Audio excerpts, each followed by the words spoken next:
Bismillahirrahmanirrahim. Assalamu alaikum. My English book Standard 6. Today's lesson is 2.2, The Lion, the Man and the Statue. You can see the lion, the man and the statue. Let's start.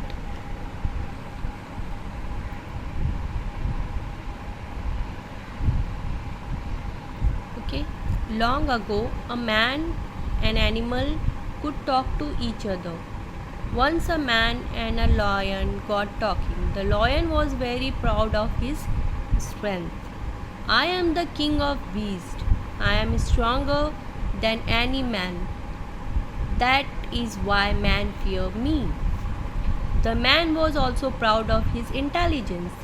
Don't forget, the men are more intelligent than you are. That is why they can hunt you or capture you. They both began to argue about who was greater. At last, the man took the lion to a statue in a big garden. It shows the great hero Hercules standing proudly with a dead lion at his feet. See, this statue proves that men are greater, claimed the man. Not at all, the lion replied quickly.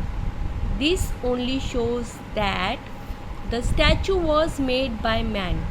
If lion made a statue, they would show the lion standing and man lying dead under his paws. From this story, we can see that the story depends on the storyteller. When someone else tells the same story, they tell it from their point of view.